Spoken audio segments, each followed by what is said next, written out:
My name is Diamond Ochoa, and today I will be talking about the parts of a neuron.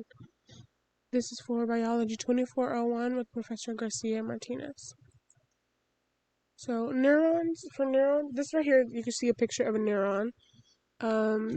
Neurons vary in size and shape, and they differ in lengths and sizes of their axons, dendrites, and in their number of their processes.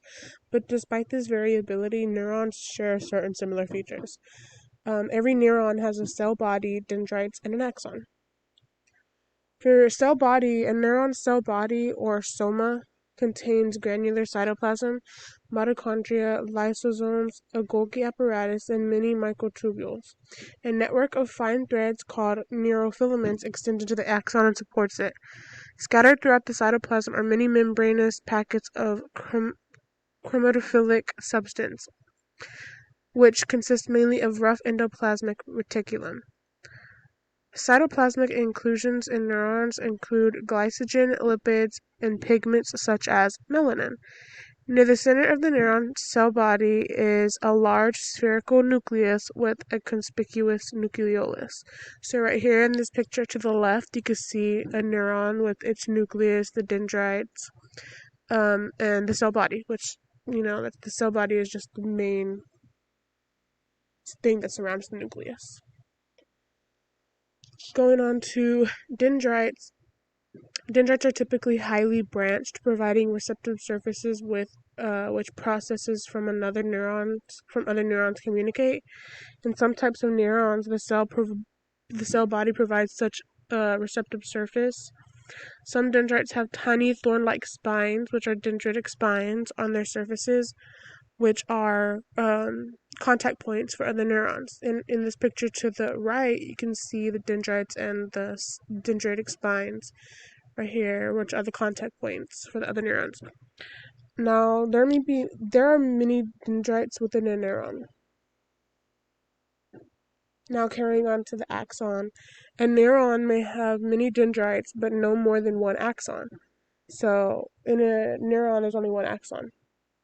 In most neurons, the axon arises from the cell body as a cone-shaped thickening called the axon hillock.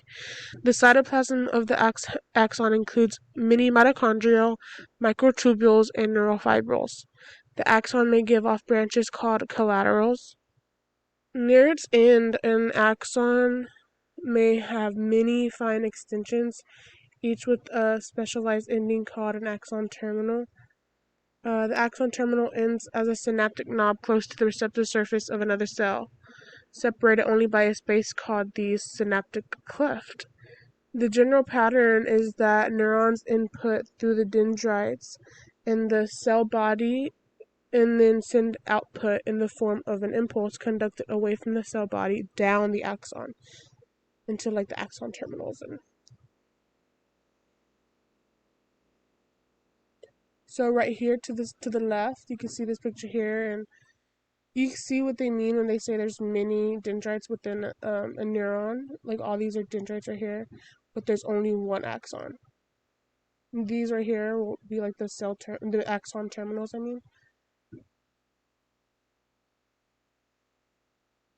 The resources that I used for my PowerPoint is the McGraw-Hill 2015 Holes Human Anatomy and Physiology textbook, as well as this YouTube video. They were both very helpful.